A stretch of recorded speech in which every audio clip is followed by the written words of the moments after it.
What's up, guys? It's Ian Rifkin, Senior Director of Recruiting at Endeavor, Head of Music Careers at the Digilogue, and you're listening to the Unsigned Podcast. Ian, thanks for coming on, man. Glad we can make it happen during this heat wave, like you said, before these blackouts start happening to us. It's hot, man. Oh my God! Fingers crossed. Fingers crossed. We get through this whole episode without losing power. But yeah, man, really appreciate you coming on. Really excited to jump into this conversation. Like I said, on kind of our intro call, the reason I wanted to talk today is because up to this point, I haven't really talked too much about jobs within the industry. It's really been about, hey, how can artists and managers, build out marketing plans and rollouts for their projects, things that they need, how to create content, things like that. But I think it's extremely important, often overlooked, especially for managers on the come up, like just getting another job within the industry. Some people think like, I want to be an A&R at a label, but they don't really understand all the opportunities that may be out there, all the other potential ways that they could, build their network by working in a different role at a label or at an entertainment company. And so, yeah, man, really excited to jump into things. So I appreciate you coming out. Yeah, of course. Happy to be here. Man. So yeah, let's just jump right into it right at the top. You and I have known each other for a little bit. So, I know most of your backstory, but for those that don't, you mind sharing a little bit about, kind of how you got started, how you came to work at Endeavor, and, is working in the music industry something that you always wanted to do, or entertainment, I should say? Yeah, I mean, I can start at the beginning. Actually, I my first college internship was at a major record label. It was at a company that was owned by a major record label, I should say. Interned at the merchandising division of Universal Music Group when I was in college. A bit of a different internship experience than I hope it's a different internship experience than the ones I'm providing for my interns these days. But yeah, that was kind of my first taste of the entertainment industry, and it came as kind of randomly. It wasn't necessarily something that I sought out. I was looking for something to do. I was fortunate enough to have made a handful of connections that through other connections, I think it was 4 or 5 different degrees of separation. I found myself in this unpaid 8-week-long administrative internship where I was, supporting the merch team at UMG, which later became Bravado. So after college, I studied business. I went to University of Buffalo, upstate New York, studied business, focused in marketing, had really no idea what I was going to end up doing after school. Short series of pretty bad jobs right after graduation that led me to fall into recruiting, which is, I thought was unique to me, but, I know a ton of recruiters now, and it turns out none of us really, thought that we were going to be recruiters. We all kind of fell backwards into it. So my background over the last decade has been within talent acquisition. Almost all of that time has been spent on early careers, whether campus recruiting, helping companies find interns and entry-level employees, and helping, early career professionals find those first few roles, in their career. So, I recruited, young professionals across a handful of different industries. And then through the contacts that I had made throughout my time in my internship, and over the following 5 or 6 years, I managed to find my way back into a recruiting position at Universal Music Group, which was the parent company to my intern company, at a time when they were looking to really reignite and redesign their internship program. So I came in at I think it was like middle of 2017, helped kind of, redesign the internship program. I ran that for the better part of 3 years.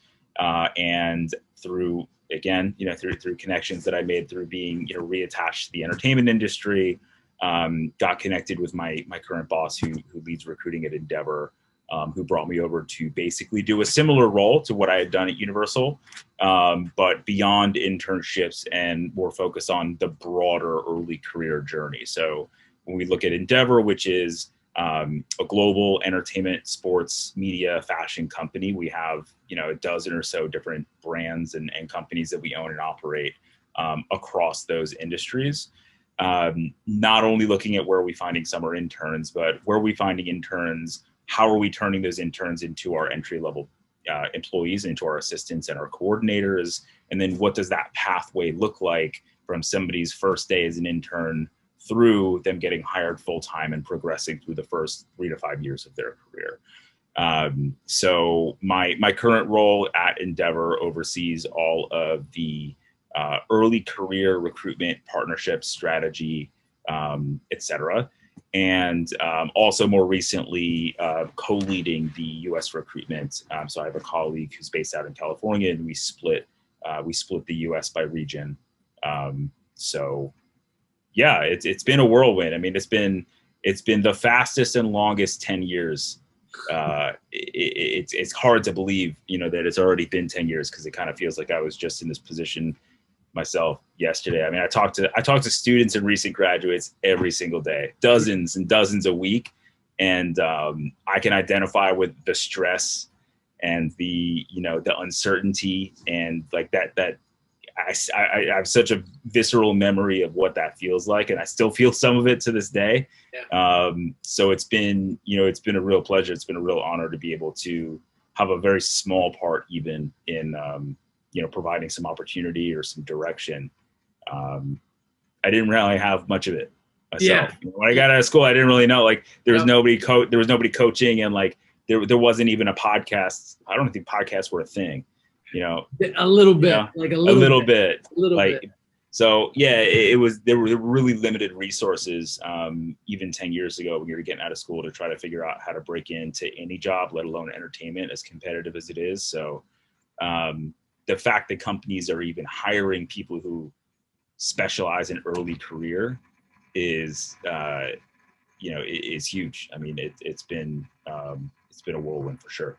Yeah, man. And I think that's, like, just kind of like you said, one of the amazing things about it is that you're able to stay grounded, because you're talking to people that are trying to get that first gig, and you're so close to that energy. Yeah. Like you said, like on a daily and a weekly basis, that like it's I'm sure it keeps you grounded, that you're like, okay, cool. Like, I'm really helping people like change their life, the trajectory of whatever it is that they're going to do. And just like you said, that's like the fun thing, and you're glad that you can add, that support.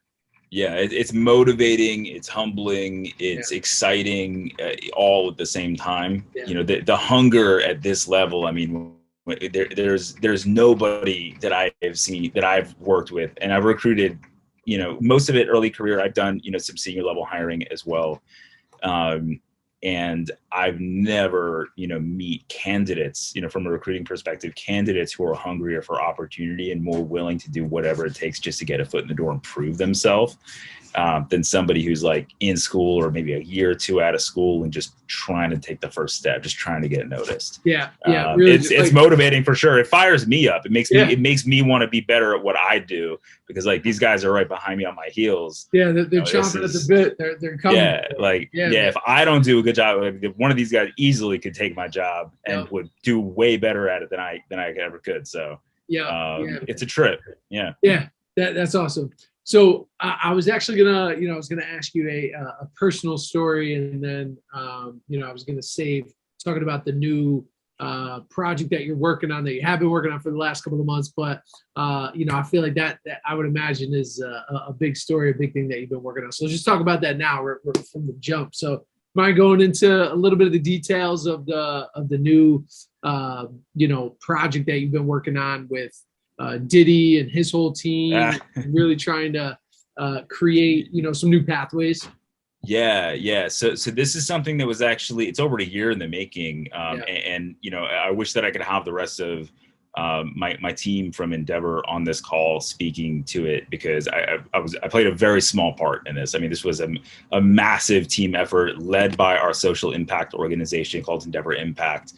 But yeah, we were fortunate enough to partner with Diddy this summer to put together what we call the Excellence Program, which is essentially an industry exposure program. It was a 6-week program where about 3 days a week we offered live classes that were led by executives and clients and just professionals throughout entertainment, sports, media, fashion.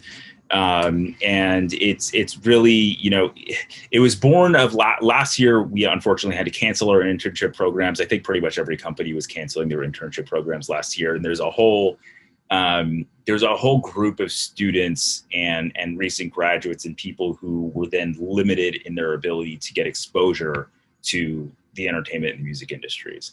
For a lot of people, an internship is like the first thing that they do to get their, to the first item on their resume that's, industry relevant.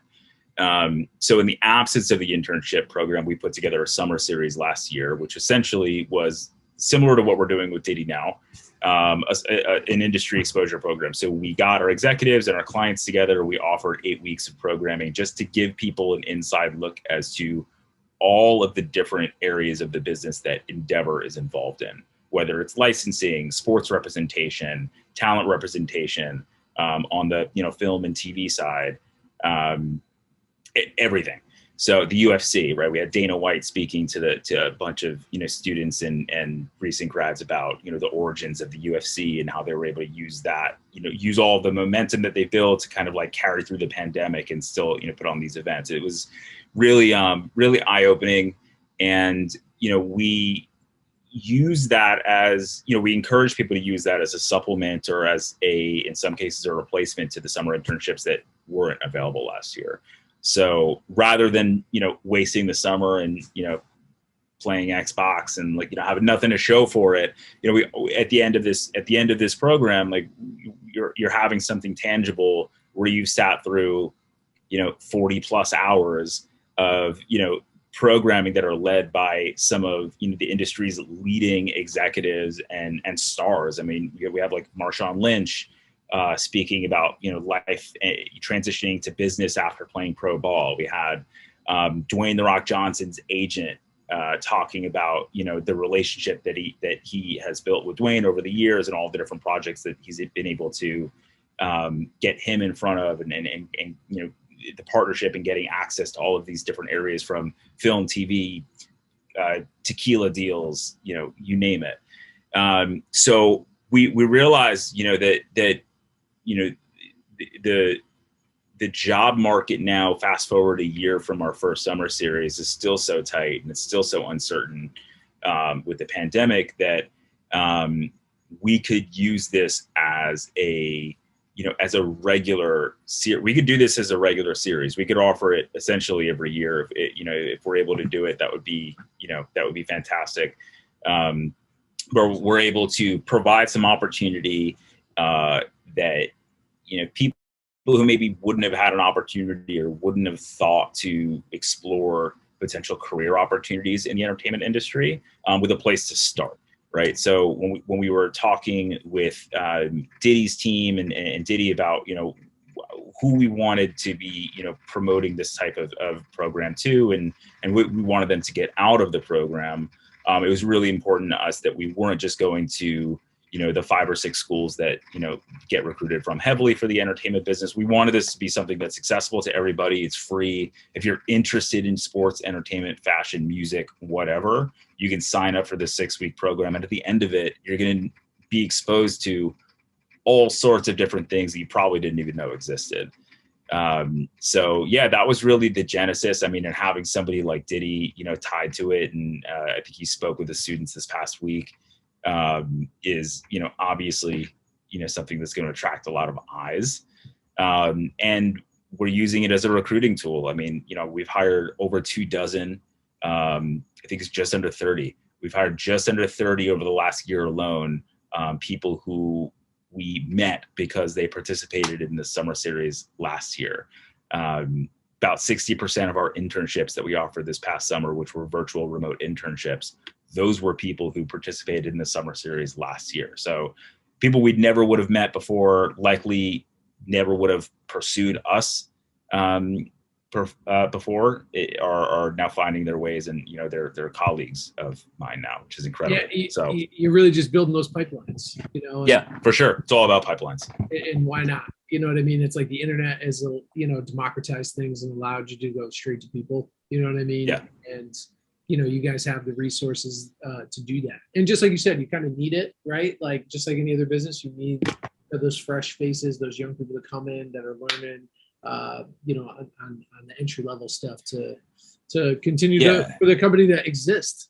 And there's also, I mean, there's something to be said, like, you know, there are great programs out there. If you want to learn about the music business, you can go to a 4-year school. You can go to, I'm not going to name any schools, so I don't want to offend anybody, but there are great programs. There are some not so great programs where you can go and spend 4 years and learn a lot about the music business, or maybe not that a lot. But there's also now a lot of free resources where you don't need to, spend the time and the money to learn from the professors. You can spend a small amount of time and no money to learn from the experts that are actually doing the work day to day, right? Yeah. So there are multiple ways, and so you can go and get a degree. You can build your network. You can find your way that way.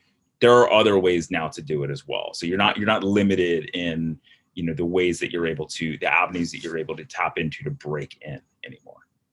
Absolutely. Great to hear. I love it. We're going to keep an eye on it. And Cheryl, when we in the show notes here, I'll add some of those links so people can check some of that Sure. stuff out. Would love to, kind of switch gears a little bit, talk about, your day to day and kind of get into the nitty gritty, about this. Because like I said, I really wanted to do this episode for people that are looking to break into the industry, but don't really have an insight, don't really know where to start. I was going to ask you that, kind of the first question, what does your, day-to-day look like? But, I think we've kind of covered that so far. Like you're really working with a team of people to build out pipelines, Yep. To get people in those entry-level positions, to get them started, early careers, also building out internship programs and kind of what those whole things look like. So we'll skip that question. We'll get to the next one. Sure. What is one thing you think people looking to pursue a career in entertainment should be doing, while they're in school? Is interning still the best way, to kind of get in there? Is it, building their own business, managing their own artist? Is it just doing creative work if they want to work in the creative side of the business? Is it, working for an accountant and just learning accounting somewhere else and then, kind of applying it to the music business or the entertainment business after? What do you think, are a couple of things that people should be doing while still in school? Yeah, I mean, internships are great. If you can get an internship, I mean, the thing about internships is that they're limited, right? There's only so many of them. More companies than ever, and I'm happy to see that more companies than ever are offering paid internships, which is great because you're compensated for your time. But it does limit the amount of interns that a company is able to have at a given point. So it's become more competitive. So if you're able to get an internship, that's great. But I wouldn't look at, I wouldn't be satisfied with just, having an internship thrown on the resume and that's it. I think that there are definitely other ways if you're not able to find an internship, like, building your own business, manage an artist when you're in school. There's no shortage of musicians on any college campus, around the country. Right. So, whether you're managing an artist or you're picking up, a technical skill set that will serve you later on, whether it's accounting or becoming an Excel wizard, something as basic as like really honing in on your email communication skills, which took me years to figure out after I graduated. I think they even teach that now, but when I was in school, they were definitely not teaching that. Yeah, so I had some, I recently went back, looked at some crazy ass emails that I sent out when I was a kid. I was like, I'm like, yo, I'm not going to capitalize I in a sentence. What am I doing here? That's like, bad. It's bad. All one paragraph, asking too much shit, hitting like senior executives saying some wild shit like, oh yeah, you would love this. Yeah. Yeah. It's, I mean, there's the basic things that I think that get overlooked because everybody's trying to make a big flashy entrance. Yep. I think that it's great if you get an internship, but just worry about just like honing in on your skills and like preparing yourself for life after school, because the reality is, expectations are high. You're going to graduate and nobody's going to be holding your hand. Or even if you're not going to school, right? Even if you're going to just go straight into the workforce, nobody's going to be holding your hand and kind of spoon feeding you. We do offer, training and coaching. And I mean, the reason I have the job that I have is because we want to provide learning and development opportunities for our early career professionals and help them acclimate to working in a professional environment and excel in that environment. But there is a certain, baseline of, hard work and maturity and emotional intelligence and just self-awareness that you need to have when you show up on day one. Whatever you have to do to build those skill sets that we're not going to be able to, teach you in a corporate classroom setting. However you can do that while you're, getting ready to enter the workforce is going to give you an advantage. It could be an internship, build your own business, start a blog, whatever, be the person who builds the best Spotify playlists on your campus, and you get noticed by a college marketing rep organization because of it, or, start booking shows, like whatever you can do, just have something to show for your year between the months of September and June, right? Everybody has an internship in June, July, August, beginning of September sometimes. What are you doing for the rest of the year? Right? If you just have 3 summer internships, you're wasting 3/4 of your year where you could be working on other things while you're doing your schooling and everything else. Yeah, well said. I think, man, just a big gem right there. Talking about the things that aren't associated with the job, just like emotional intelligence, empathy for others, a knack for learning, people skills. Like those are things that you need to come to the table with as just like a baseline. And then just like you said, you have those skill sets, you know what I mean? Knowing when to be quiet and listen so that you can learn, and being approachable and being a hard worker. If you have those, you can work anywhere, right? Because it's really just about, hey, there's a learning curve, right? And, people aren't expecting so much. They're not expecting everything from that first year employee. They know what role you're coming into. And I think that's kind of a great segue into this, into the next question here, because too often, people on the come up, they see the big job that they want to go for. They don't think about those 5-6 other steps that need to happen in order for you to be successful at that really big job, right? I want to be the A&R of this big project. It's like, well, do you know how to listen to beats? Do you know how to give people credit? Do you know how to set up studio sessions? Doing all this like nitty gritty stuff that you need to learn at, the very beginning. So with that said, quick hitters, what are the types of roles that up and comers should be looking at? Like the headline, because I remember, being a kid and not knowing, you're looking at, A&R at a label or like marketing director. And you're like, I could do that job. Not all these positions list, you need 5 or 6 years, right, of experience. So you talk a little bit about that, like some of the early entry level roles that people should be looking for. Beyond an internship, if you're looking for, well, first of all, I'll say this: there are companies, and Endeavor is one of them, and I'm really grateful to be a part of it, where we now don't require that you be enrolled in college to do an internship. So, and I believe that this past summer was the first summer where we had interns who, in some cases, were a year, 3-5 years. I think we even had an intern who was 10 years out of school this year. So, if you're able to find an internship or a company that will offer you a paid internship after you've already left school, and that is your foot in the door, then fantastic. That's a great opportunity. And I think that more companies are going to start to follow that trend of expanding internships beyond just college students. So there is that. And then, beyond internships, and I'm guilty of this myself. I went back through, some emails, and I think I found my first resume that I had submitted once I graduated from college, which still is very cringeworthy. It was terrible. Yeah. But I saw some of the jobs that I had applied to after school, and they were like, marketing manager, account manager. Like, these are roles that if I had all the luck in the world and somebody, was dumb enough to give me that job right after college, I maybe would have lasted a week on my own ability to bullshit. But I would have none of the skills or none of like the foundation to really understand how to do that job well. So more often than not, I can't speak for all companies, but I would say most companies, especially in the entertainment industry, you're going to start as an assistant, as an executive assistant or as an administrative assistant. There are companies like Endeavor and where at like our talent agency WME, and I think all the other talent agencies in entertainment do this as well. Is we have training programs. So we hire assistants, and we hire assistants to provide administrative support, but they're simultaneously being trained on how to do various jobs within the business.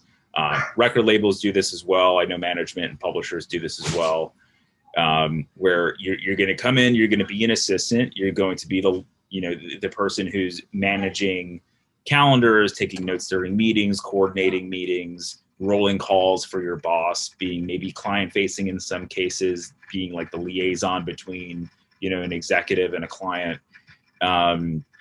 So in doing that, yes, it's administrative. It's not the sexiest job in the world, but when you're an assistant for a year, for 2 years, or however long, you're learning, about the relationships that the business has with the client side.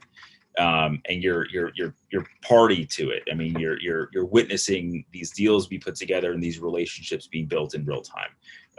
So it's actually a really valuable experience. Yeah, I was going to say it really does matter. It matters that you schedule the meeting on time. It matters that you take the notes. It matters that you follow up with that email. It matters that you get that room that's needed for the meeting to happen, so that those top level executives can get what they need done.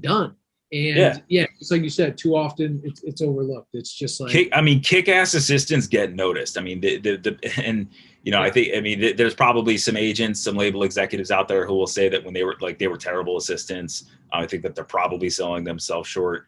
But very often, I'll see somebody who is an absolute stud assistant, and then like fast forward 3-5 years, I'm helping them hire an assistant for themselves because they they've climbed the ladder. So it's those first couple of years are about getting in, getting your foot in the door, of course, but then adding value wherever you can, in whatever way that you can.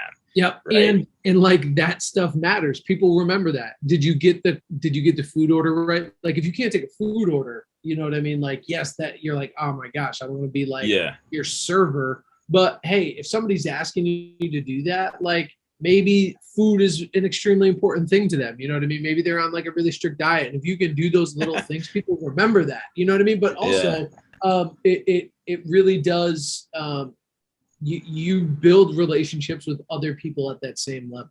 You guys are hustling together. It's a lot of work, you know what I mean? And oftentimes not a lot of thank yous, but you really are building up those skill sets to understand how to communicate via email, via text, what's appropriate, what's not appropriate, like the basic foundational principles of the business, which are extremely important, often overlooked, especially in today's day and age, because of social media. You just look at, I want to be doing that. I want to be at this release party doing this thing, looking cool. And it's like, yeah, but do you realize that somebody's assistant had to like book the initial meeting with the, bar manager at that place?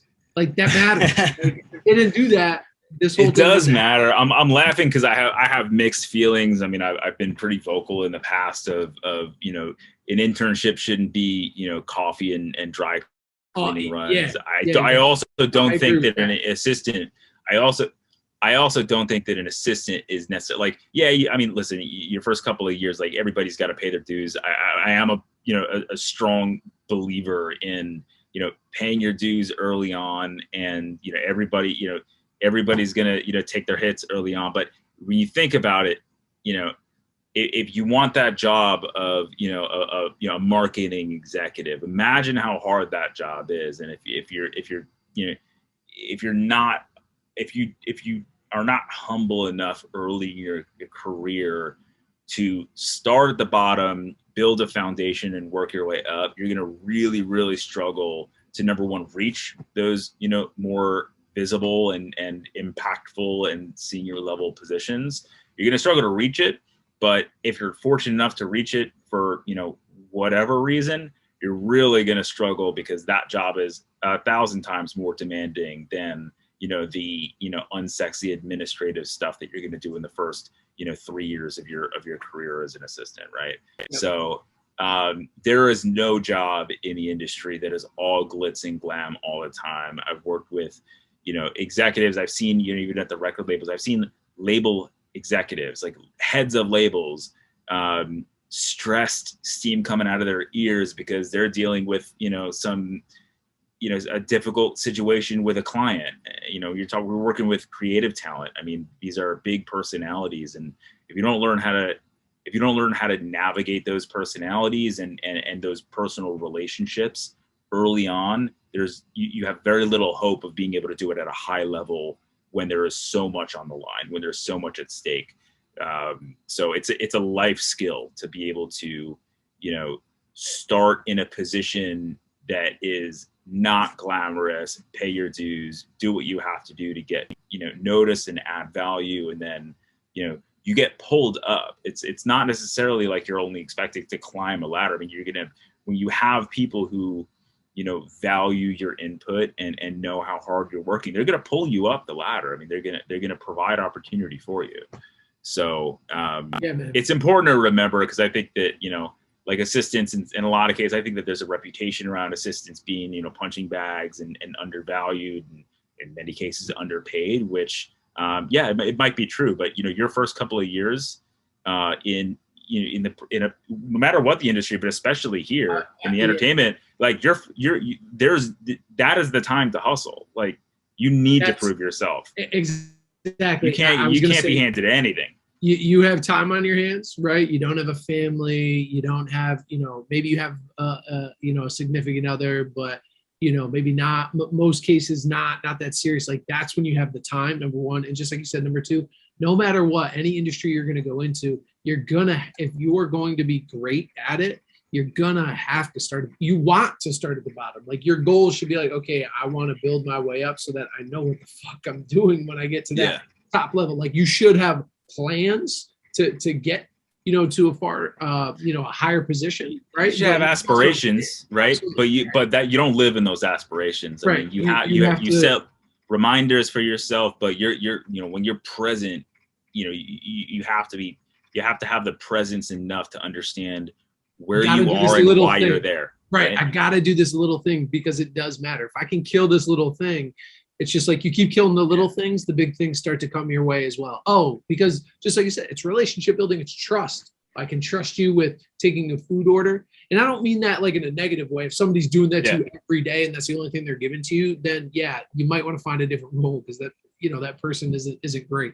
But if they're like, they don't value your time. Right, they don't. But if they're like, hey, we have this big meeting coming in with so-and-so and they have a specialty food order and you have to go and get it, that matters, right? Because it is about building the relationship. And if you can't do something that basic, it's probably not going to work when, the stakes are much higher. So man, I couldn't agree. And I think just to piggyback off the roles, right back to, we went off on a great tangent there. I knew this was going to be. Well, I want to add one thing to that. I want to add one thing to that because I also want to say this doesn't stop when you graduate or, when you get promoted from being an assistant to a associate or a manager. Right. I think it's worth noting that, I don't think that there is a high performing, music executive on this planet who, if their client didn't ask them to go and grab them a cup of coffee, that they wouldn't be running down the hallways to give, to give that level of service. Right.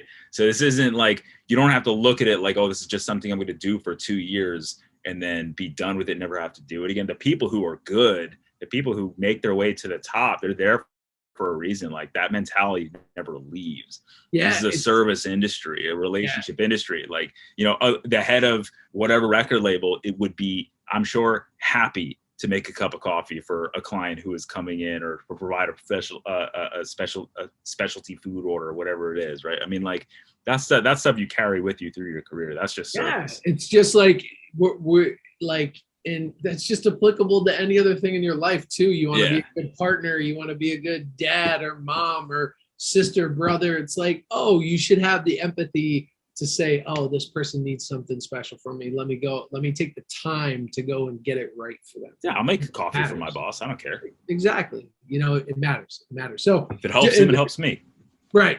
Exactly. And so just to piggyback off that too, we were talking about assistants, interns, kind of assistant level role. The other thing to be on the lookout for too, I saw a lot of stuff, is like coordinator, right? Yeah. Coordinators, kind of like your first year or two, those are kind of the roles across the music business. Just like you said, more so in the agent world, the booking agent, the talent agent, movies and TV, that's the assistant role. Kind of on the record label side of things, is a little bit more the coordinator role as well. You see a lot more of those too. So sure. Yeah, I see those.